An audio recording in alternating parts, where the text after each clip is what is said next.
अभी तक आपने कहानी का पहला भाग नहीं देखा है तो पहले जाकर उसे देखिए। पहले भाग का लिंक आई बटन और वीडियो के डिस्क्रिप्शन में दिया हुआ है। अब शुरू करते हैं आगे की कहानी। मीना उस बूढ़े की बात सुनकर चौंकी और उसने उत्सुकतावश उससे पूरी कहानी सुनाने का आग्रह किया। बूढ़ा बोला, बेटी, ये आज से लगभग 10 साल पुरानी बात है। मैं इस शहर में नया नया आया था, साथ में मेरी पत्नी और बेटा थे। मैं एक मल्टीनेशनल कंपनी में रीजनल मैनेजर था। बहुत अच्छी कमाई थी और हाँ, कुछ कंपनी के अकाउंट्स में झोलझाल करके भी हर महीने अच्छी खासी रकम कमा लेता था। मेरे पास अनाप शनाप पैसा आ रहा था, इसलिए मुझे प्रॉपर्टी खरीदने का शौक हो गया।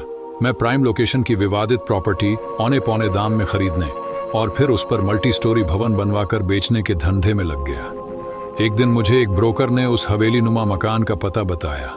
मैंने जानकारी ली तो पता चला कि वह किसी पुराने रईस खानदान का विवादित मकान है, जो उनके वारिसों के बीच चल रहे विवाद की वजह से वीरान पड़ा है।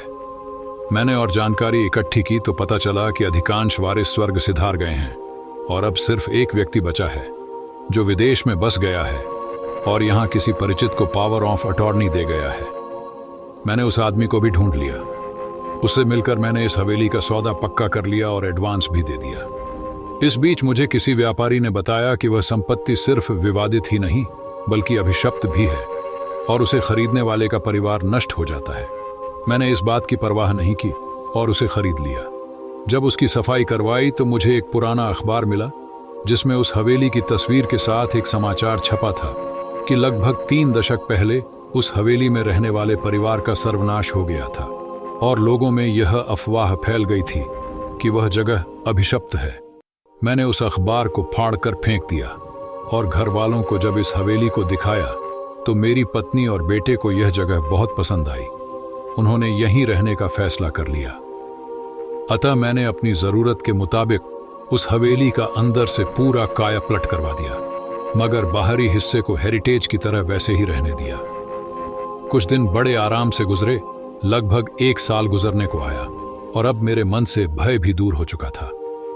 अचानक एक दिन मेरा बेटा कॉलेज से दोपहर में असमय घर लौट आया और आते ही उल्टियां करने लगा। पत्नी ने घर पर उपलब्ध दवाई उसे दी, मगर उसकी उल्टियां बंद नहीं हो रही थीं। पत्नी ने घबराकर मुझे ऑफिस फोन किया, मगर मैं एक जरूरी मीटिंग में था और फोन साइलेंट था, इसलिए कॉल नहीं ले पाया। पत्नी किसी तरह टैक्सी बुलाकर बेटे को अस्पताल ले गई और वहां डॉक्टर ने चेकअप करके उसे इमरजेंसी वार्ड में एडमिट कर दिया। उसका इलाज शुरू हो गया। हाँ, मीटिंग से फुर्सत होकर मैंने फोन चेक किया और पत्नी के 8 मिस कॉल देखकर घबराकर उसे फोन किया। उसने सब हाल बताया और मैं तुरंत अस्पताल पहुंच गया। वहां बेटे की उल्टियां बंद हो चुकी थीं, मगर डॉक्टर ने एहतियातन उसे रात भर एडमिट रखकर सुबह छोड़ने को कहा तो हम दोनों भी सहमत हो गए। अगले दिन हम बेटे को डिस्चार्ज कराकर घर लौटे। 2 दिन वह आराम करता रहा। तीसरे दिन उसने कॉलेज जाने की जिद की। उसकी मां ने बहुत समझाया, मगर वह नहीं माना और अपनी बाइक लेकर निकल गया।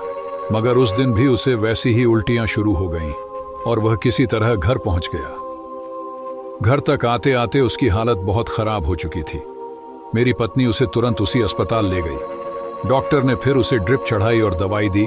शाम तक उसकी हालत संभल गई। सुबह डॉक्टर ने कहा कि शाम तक चेक कर लें, अगर सब ठीक रहा तो डिस्चार्ज कर देंगे। शाम तक उसकी हालत बिल्कुल सही हो गई और हम उसे घर ले आए। हम लोग खाना खाकर देर से सोने गए।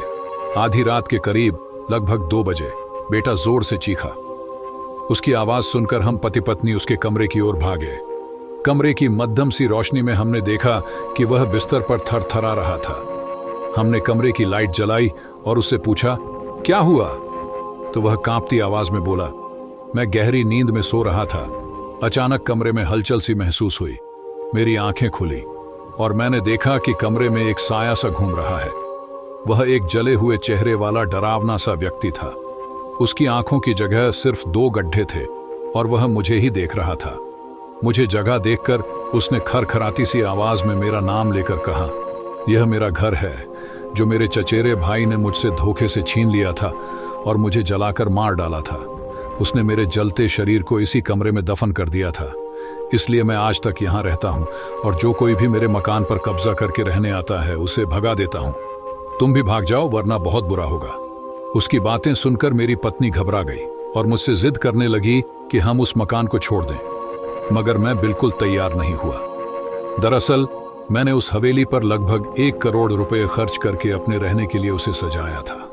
मैं ऐसे कैसे उसे छोड़ देता? मुझे क्या मालूम था कि मेरी यह जिद ही मेरे सर्वनाश का कारण बन जाएगी।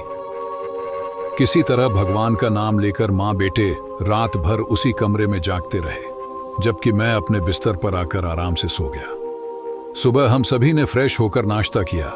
नाश्ते की टेबल पर ही मेरी पत्नी ने फिर इस जगह को छोड़ने की बात उठाई तो मैंने झिड़क कर कहा, तुम भी फालतू बातों से डर रही हो, कुछ नहीं होने वाला। और उसकी बातों को अनसुना कर ऑफिस निकल आया। शाम को मैं लौटा तो चाय देते हुए पत्नी ने कहा कि उसे बड़ा डर लग रहा है और वह किसी पंडित या जानकार को बुलाकर पूजा पाठ करवाना चाहती है। थोड़ी बहस के बाद मैंने मान लिया, मगर शर्त रखी कि मेरी अनुपस्थिति में, यानी मेरे ऑफिस जाने के बाद ही वह यह सब आयोजन करे और मेरे आने से पहले सब समेट कर साफ सफाई कर दे। वह मान गई और तीसरे दिन उसने सब प्रबंध कर दिया। मेरे ऑफिस जाने के बाद घर पर पूजा पाठ वगैरह करवाया गया और मेरे लौटने तक सब समाप्त कर दिया गया था। बस बेटे के कमरे के दरवाजे पर कुछ काली पोटली में लटका दिया गया था और कमरे में भी कुछ सामग्री रखी थी। मैंने गुस्से में दरवाजे पर लटकी पोटली खींचकर निकाली और उसे फेंक दिया। मैं पत्नी पर चिल्लाने लगा कि यह सब क्या तमाशा है। मैंने पूजा करने की अनुमति दी थी, न कि यह सब टोना टोटका करने के लिए। पत्नी ने मुझसे बहुत विनय की कि मैं ऐसा न कहूं, बेटे का नुकसान होगा, मगर मैं तो ऐसी बातें मानता ही नहीं था। सो मैं उसे और उस पंडित दोनों को बुरा भला कहता रहा। मुझे नहीं पता था कि अनजाने में मैं अपने परिवार का सर्वनाश कर रहा था। मुझे यह बात अगली सुबह समझ आई, मगर तब तक मेरा सब कुछ उजड़ चुका था।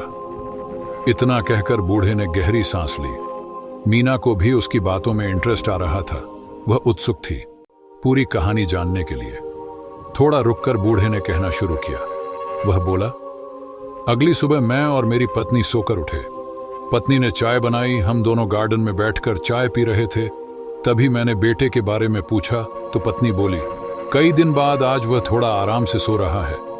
देर तक सोने दो, फ्रेश होकर उठेगा तो उसे भी अच्छा लगेगा। मैं अखबार पढ़ने में मशगूल हो गया। इतने में गेट पर हलचल सुनाई दी। मैंने सर उठाकर देखा, बाहर पुलिस थी। थानेदार ने आकर मुझे बताया कि मुझे उसके साथ थाने जाना होगा।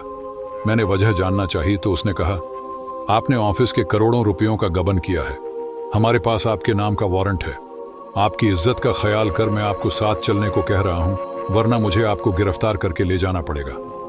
मैंने अपने वकील से बात करने की इजाजत मांगी, मगर उसने कहा कि थाने चलिए, वहीं उन्हें बुला लीजिएगा। मुझे वहीं से थानेदार के साथ जाना पड़ा। पत्नी से भी नहीं मिल पाया। मैंने चौकीदार को कहा, मैम को बता देना कि मैं थाने गया हूं। मैं थाने आ गया। पीछे जो सर्वनाश हुआ उसके फलस्वरूप मैं तबाह हो गया। मुझे उसी रोज मजिस्ट्रेट के समक्ष पेश किया गया। वहीं से मुझे जेल भेज दिया गया। खबर मेरे घर भेज दी गई। आगे कहानी में क्या हुआ जानने के लिए सुनते रहिए कहानी जंक्शन, और ऐसी ही रोमांचक कहानियां सुनने के लिए चैनल को सब्सक्राइब करना ना भूलें।